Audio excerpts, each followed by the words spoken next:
নমস্কার, দেখছেন নিউজ 18 বাংলা। সকালে আমার বাংলা নিয়ে আপনাদের সঙ্গে আমি সমাদৃতা। এটিএম থেকে বেরোলো 30,000 টাকা, পুরোটাই বাতিল নোট। টাকা বেরোলো একটি রাষ্ট্রায়ত্ত ব্যাংকের এটিএম থেকে। মেয়ের বিয়ের দেনা শোধ করতে গিয়ে বিপাকে গ্রাহক। হাওড়ার ধুলাগড়ের কোলরার ঘটনায় চাঞ্চল্য। নিউজ 18 বাংলায় এই খবর সম্প্রচার হতেই এলাকায় গিয়ে খোঁজ খবর নেয় সাঁকরাইল থানার পুলিশ। বন্ধন ব্যাংকে অ্যাকাউন্ট আছে ধুলাগড়ের কোলরার সাকিনা মল্লিকের। মঙ্গলবার দুপুরে তাঁর স্বামী স্থানীয় শিব মন্দির এলাকায় SBI এর এই এটিএম থেকে 30,000 টাকা তোলেন। সবকটি নোটই 500 টাকার। দেখা যায় প্রতিটি নোটেই সাদা কাগজের টুকরো সাঁটানো। আর এই টাকা নিয়েই যত সমস্যা। মেয়ের বিয়ের দেনা মেটাতে এই টাকা দিতে গেলে সকলেই তা নিতে অস্বীকার করেন। কিভাবে দেনা শোধ হবে সেই চিন্তায় রাতের ঘুম উড়েছে পরিবারের। ধুলাগড়ি এটিএম যে কিনি ব্যাংক অফ ইন্ডিয়া, ওইখান থেকে আমি 30,000 টাকা তুলি। সব টাকা রিজেক্ট টাকা এবং নকলম মনে হচ্ছে, কেউ নিতে চায় না। এবং আমি খুব ফ্যাসাদের মধ্যে পড়েছি। আমি এই টাকা নিয়ে কি করব? কেউ যদি না নিতে চায়, সেই টাকাটা নিয়ে আমি কি করব? শুধু সাকিনা মল্লিকের পরিবারই নয়, একই সমস্যায় ভুগছেন এলাকার আরও কয়েকজন। জানা যায় রবিবারের পর থেকে যাঁরাই এটিএম থেকে নোট তুলেছেন তাঁরাই সমস্যায় পড়েছেন। ওই এটিএম থেকে টাকা তোলাই বন্ধ করে দিয়েছেন স্থানীয় বাসিন্দারা। আমার দাদা 5,000 টাকা তুলেছিল, আমার জন্য তুলেছিল, আমাকে দেওয়ার জন্য। আমি বললাম এই টাকা তো চলবে না, টাকাতে সাদা কাগজ মারা পেছন দিকে। আমি ব্যাংকে গিয়ে ফেলে স্টেট ব্যাংকে গিয়ে সুমুখ হাইডাম স্টেট ব্যাংক আছে। এভাবে বাতিল নোটে কাগজ ছাঁটানো নিয়ে প্রশ্ন উঠতেই অবসরপ্রাপ্ত এক ব্যাংক কর্তা স্পষ্ট জানিয়েছেন, কোনোভাবেই নোটে কিছু সাঁটানো যায় না। এই পোর্শনটা কোনোভাবে অনেকগুলো নোট একসঙ্গে ওই জায়গাতে কোনো ক্লিপ বা কোনো কিছুতে আটকানো বা কোনো জায়গার দরুন ওই জায়গাটা পারফোরেটেড হয়েছিল এবং সেই জায়গাটাতে ওরা পেছনে, সামনে হলে তো চোখে পড়বে, ওই পেছনে নোটগুলোতে ওই সাদা কাগজ দিয়ে জুড়ে দিয়েছে। কিন্তু এই জুড়ে দেওয়াটা খুবই অন্যায়, কারণ একজন কাস্টমার সেই নোটটা নিয়ে গিয়ে নিশ্চয়ই বাজারে গিয়ে তো নিশ্চয়ই সে অসুবিধার মধ্যে পড়বে। কোনো ব্যাংকারেরই উচিত নয় কোনো কাস্টমারকে এইভাবে বিপদে ফেলা। নিউজ 18 বাংলায় খবর সম্প্রচার হতেই এলাকায় যায় সাঁকরাইল থানার পুলিশ। গ্রাহকদের কাছ থেকে সমস্ত তথ্য নিয়ে সমস্যা সমাধানের আশ্বাস দিয়েছে। নিউজ 18 বাংলা। ধুলাগড়ের এটিএম থেকে বাতিল নোট বেরোনোয় উদ্বিগ্ন SBI। ঘটনার সত্যতা যাচাইয়ে ভিডিও ফুটেজ চাওয়া হয়েছে এটিএম এ অর্থ সরবরাহকারী সংস্থার থেকে। খতিয়ে দেখা হবে সিসিটিভি ফুটেজ। ব্যাংক সূত্রে খবর, এই ঘটনায় গাফিলতির প্রমাণ রয়েছে। হাওড়ার ধুলাগড়ে SBI এর এটিএম থেকে বাতিল নোট বেরোনোয় বিপাকে গ্রাহক। এই ঘটনা যথেষ্ট গুরুত্ব দিয়ে দেখছে দেশের বৃহত্তম রাষ্ট্রায়ত্ত ব্যাংক। কারণ এটিএম এ টাকা ভরার যে পদ্ধতি, তাতে এ ধরনের গন্ডগোল হওয়া অস্বাভাবিক। প্রতিটি ব্যাংকের নির্দিষ্ট কারেন্সি চেস্ট আছে। সেই চেস্টে টাকা বাছাই করা হয়। বাছাই পর্বের পর যে সমস্ত টাকা এটিএম এ পাঠানো হয় তাকে বলা হয় এটিএম ফিটেড নোট।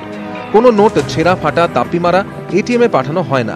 এক বা একাধিক সংস্থা কোনো ব্যাংকের এটিএম এ নোট ভরে। একটি সংস্থা আবার একাধিক ব্যাংকের হয়ে কাজ করতে পারে। কোন এটিএম এ কত টাকা ভরা হবে, কত টাকা মূল্যের কতগুলি নোট থাকবে, তা টাকা ভরার 24 ঘন্টা আগে নির্দিষ্ট কারেন্সি চেস্টে জানাতে হয়। নোটে সমস্যা নেই নিশ্চিত হলে তবেই বেসরকারি সংস্থার হাতে নোট পাঠানো হয়। এটিএম এর জন্য টাকা সংগ্রহ থেকে ভরা প্রতিটি পর্বই ভিডিও রেকর্ডিং হয়। কোনো ব্যক্তি এটিএম থেকে টাকা তুলছেন সেটাও ক্যামেরায় রেকর্ড করা থাকে। ফলে ধুলাগড়ের ঘটনায় দোষী কারা তা জানতে ভিডিও ফুটেজ SBI এর কাছে গুরুত্বপূর্ণ। ইতিমধ্যেই অভিযুক্ত সংস্থাকে তলব করা হয়েছে। গ্রাহককে ব্যাংকে গিয়ে টাকা ফেরতের নির্দেশ দেওয়া হয়েছে। যে ব্যাংকের এটিএম থেকে তোলা হয়েছে সেই ব্যাংকের পদাধিকারীরা বা দায়িত্বশীল লোকেরা তাদের নিশ্চয়ই এই কাস্টমারের প্রতি সহানুভূতিশীল হয়ে সমস্ত টাকা রিপ্লেস করে দেবে। তা না হলে কিন্তু এটা মানুষের কাছে অন্য বার্তাও যাবে। ধুলাগড়ের ঘটনায় আরও কিছু সম্ভাবনা উঠে এসেছে। যে সংস্থা টাকা ভরার দায়িত্ব ছিল তারা অন্য কোনো ব্যাংকের টাকার সঙ্গে মিশিয়ে ফেলতে পারে। সরবরাহকারী সংস্থার হাতে বাতিল হওয়ার নোট চলে আসতে পারে, কিংবা নোট যে ক্যাসেটে রাখা হয় সেখানে পিন আপের সময় কোনোভাবে নোট ছিঁড়েও যেতে পারে। তা ধামাচাপা দিতে কাগজ মারা হয় বলে সন্দেহ করা হচ্ছে। তবে এত সংখ্যক নোট একসঙ্গে ছেঁড়াও সম্ভব নয়। ফলে ওই নোট কিভাবে এটিএম এ পৌঁছালো তা জানতে ওই নির্দিষ্ট এটিএম থেকে ফুটেজ সংগ্রহ করা হচ্ছে। টাকা ভরার সময় কারা কারা হাজির ছিলেন, কোথা থেকে টাকা আনা হয়েছিল তাও জানার চেষ্টা হচ্ছে। ক্যামেরায় সুরাজ প্রসাদ গুপ্তার সঙ্গে আবির ঘোষাল, নিউজ 18 বাংলা।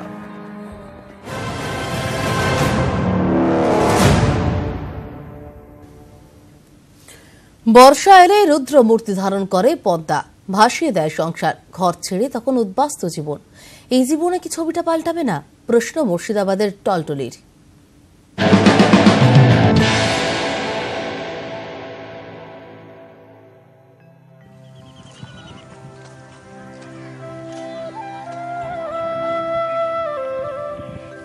কান পাতলেই শোনা যায় ছলাচ্ছল ছলাচ্ছল, পাড়ের সঙ্গে গল্প করে নদীর জল। নদীর নাম পদ্মা। এ গ্রামে পদ্মা টলটল করে। গ্রামের নাম টলটলি। মুর্শিদাবাদের জলঙ্গির এই টলটলি গ্রাম একেবারে বাংলাদেশ সীমান্তে, 1000-1.5 মানুষের বাস। এই গ্রামে সময় বয়ে যায়, একইভাবে বয়ে যায় পদ্মাও। কিন্তু বর্ষা এলেই সর্বনাশ। পদ্মা তখন ফুঁসতে থাকে, ঢুকে পড়ে ঘরের মধ্যে, ভাসিয়ে দেয় সবকিছু, ওলট পালট করে দেয় টলটলির জীবন। যখন আসে তখন ওই মরা সিদ্ধি ভাইসি আমাদের এই ঘরের মধ্যে ঢুকে যায়, যত এই গাঙ্গের সাপ তাও সব ঢুকে চলে যায়। আমাদেরকে লোকের বাড়ি বাধ্য হয়ে যাই, কুকুরের মতন যাই থাকতে, আমাদের তো আর কোনো জায়গা নাই। আমাদের বাড়িঘর যখন ভেঙে গেলে তখন ধরেন এই গ্রাম থেকে ধরেন আরেক গ্রামে চলে গেছিলাম। ধরেন রায়পাড়া, ঘোষপাড়া, কেউ কোথাও বিভিন্ন জায়গায় বাস করেছে। এই গ্রাম থেকে কোথাও যেতে হলে বড় ভরসা নৌকো। সেই নৌকো পর্যন্ত পৌঁছানোর জন্য কোনো রাস্তাই নেই। পেটের জন্য প্রতিদিন প্রাণ হাতে করে পেরোতে হয় বাঁশের সাঁকো। আমাদের ছেলে মেয়ে ঘাড়ে ঘিরে পার করতে হয়, বাসের চ্যালেঞ্জ গিয়ে পারাপার হয় 7 কিলোমিটার ঘুরে যেতে হয়। যখন আমরা রাস্তাটা যাই, রাস্তাটা ভেঙেছে, ব্রিজ করা হইলো, সবাই মিলে তা ভেঙে গেল, নাহলে আমরা এই দেশে বাস করতে পারবো। প্রতি বছরই পদ্মার ভাঙন গিলে খায়। প্রতিবারই ভোটের আগে মেলে প্রতিশ্রুতি, কিন্তু যন্ত্রণার ছবি পাল্টায় না। ভোট যখন আসে তখন নেতারা, পার্টি, এমএলএ প্রধান সবাই আসে, এসে বলে যে হ্যাঁ ঠিক করে দেবো। পরে এটা ভোট টোট বেরিয়ে গেলে ওই আর কাউকে দেখা যায় না, বোঝা যায় না হবে কিনা। ফরাজিপাড়া, ঘোষপাড়া গ্রাম পঞ্চায়েতের মধ্যে পড়ে টলটলি গ্রাম। এতদিন ছিল কংগ্রেসের গড়, যদিও রাজনীতির রং বদলের সম্ভাবনা এই গ্রামে। টলটলি বেশি কিছু চায় না, চায় শুধু একটু ভালো রাস্তা, চায় নদী ভাঙন থেকে বাঁচতে, যাতে একটু নিশ্চিন্তে বাঁচা যায়। মুর্শিদাবাদ থেকে ক্যামেরায় রাকিবুল ইসলামের সঙ্গে প্রণব বন্দ্যোপাধ্যায়, নিউজ 18 বাংলা।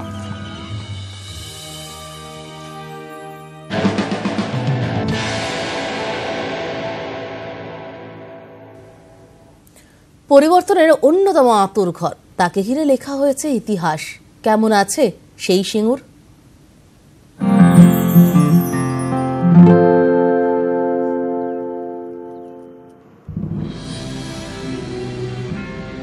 তাকে ঘিরে আশা, আশা ভঙ্গ। তার বুকে ফসলের ঘুম ভাঙিয়েছে আন্দোলনের ঢেউ। তার জন্য কথা দেওয়া, কথা রাখা। এটাই আমরা চেয়েছিলাম, জমি ফেরত দেওয়া হোক। সেই কথা আজকে আমরা রাখতে পেরেছি, কথা রাখতে পেরেছি। এটা আজকে বড় জয়। কথা দিয়েছিলাম, কথা রেখেছি।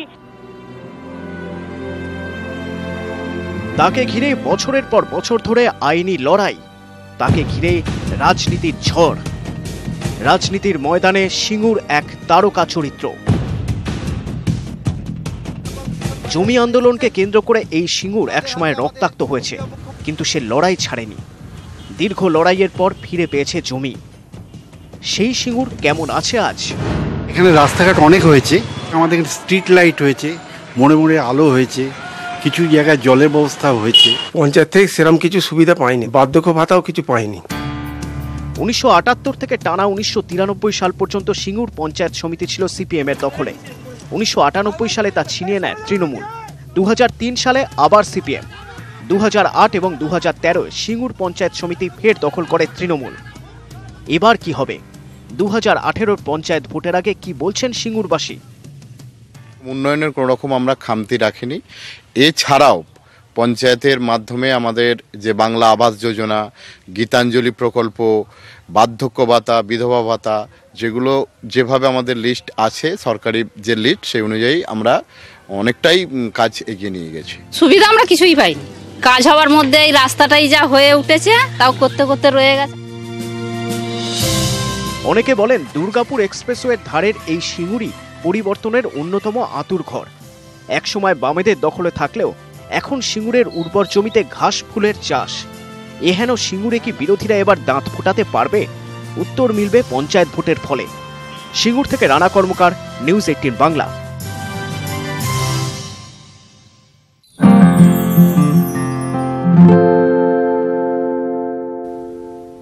ভোট চলেছেন ভোট দিতে, ভোট দেবেন কাকে? ভোটকে? না, ঠিকই শুনলেন, ভোট চলেছেন ভোট দিতে, ভোট দেবেন কাকে? ভোটকে। কোথায়? পূর্ব বর্ধমানে আজকে ভোটের ভাইরাল।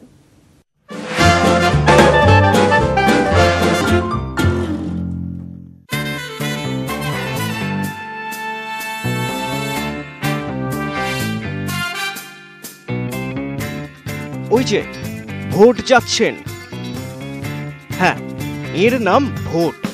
ভোট হেমব্রম। সবার সব নামের মানে থাকে না, কারণ থাকে না, কিন্তু ভোট হেমব্রমের নামের পিছনে কারণ আছে।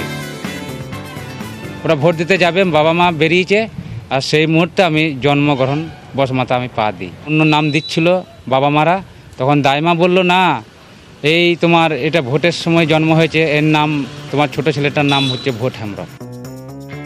নামেই যখন ভোট, তখন ভোটের সঙ্গে আষ্টে পিষ্টে জড়িয়ে পড়াই যায়। আর কিছু হোক না হোক একটা চমক তো হবে।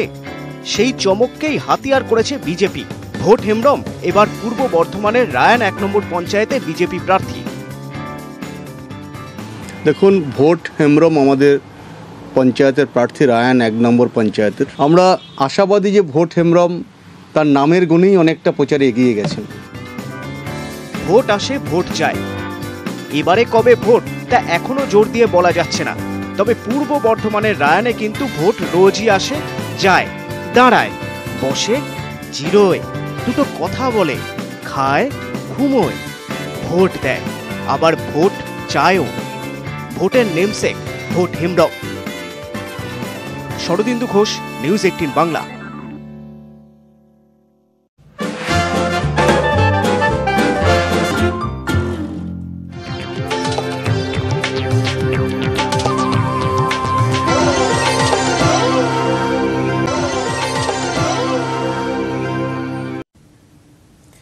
তিন জেলায় ঝড়ের পূর্বাভাস। সকাল 9টার মধ্যে ঝড়ের পূর্বাভাস পুরুলিয়া, বাঁকুড়া ও পশ্চিম বর্ধমানে।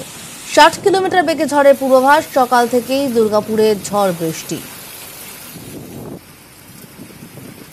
দেখতে পাচ্ছেন। সকাল থেকেই দুর্গাপুরে বৃষ্টি শুরু হয়েছে। সকাল 9টার মধ্যে ঝড়ের পূর্বাভাস পুরুলিয়া, বাঁকুড়া ও পশ্চিম বর্ধমানে। 60 কিলোমিটার বেগে ঝড়ের পূর্বাভাস।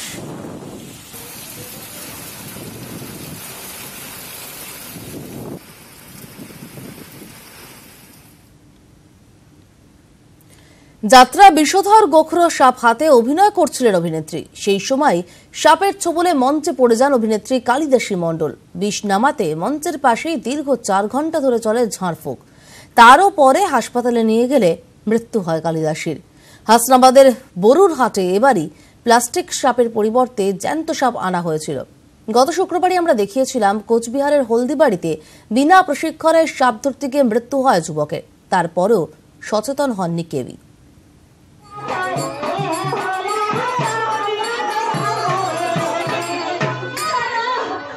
মনসা পুজো উপলক্ষে হাসনাবাদের বরুরহাটে চলছিল যাত্রাপালা। সাপ হাতে মা মনসার ভূমিকায় তখন মঞ্চ মাতিয়ে রেখেছেন অভিনেত্রী। তাল কাটল হঠাৎ করেই। মঞ্চের উপর লুটিয়ে পড়লেন অভিনেত্রী। মুহূর্তে স্পষ্ট হয় জ্যান্ত সাপ নিয়ে অভিনয় করতে গিয়ে ঘটে গিয়েছে মর্মান্তিক ঘটনা। সাপের ছোবলে লুটিয়ে পড়া কালিদাসীকে হাসপাতালে নিয়ে যাওয়া হয়নি, পরিবর্তে শুরু হয় ঝাড়ফুঁক। মঞ্চের পাশে প্রায় 4 ঘন্টা ধরে ঝাড়ফুঁক চলার মধ্যেই মৃত্যু হয় অভিনেত্রী কালিদাসী মণ্ডলের। যে ওনার হাতে আর কি সাপে কামড়াবার পরে আমরা এখানে বসলো। আমার এক দিদি ভাই বললো তোমাকে হাতে লাগছে? বলছে না আমাকে লাগছে না। আমাকে লাগছে করলে এবার ওজা একটু শিকড় দিল, গালে একটু কৃষি পাতা দিয়েছে, চিবুলো চেবাবার পরে মন্দিরের ভেতরে নিয়ে গেল। ভিতরে গিয়ে এবার ঝাড়ফুঁক করছে। অন্যবার প্লাস্টিকের সাপ হাতে অভিনয় করলেও এবারেই প্রথম জ্যান্ত সাপ নিয়ে অভিনয় করছিলেন কালিদাসী। এজন্য ওঝাকে বরাত দিয়েই আনা হয়েছিল একটি গোখরো ও কেউটে সাপ। মনসার ভূমিকায় অভিনয় করার সময় গোখরোই ছোবল মারে কালিদাসীকে।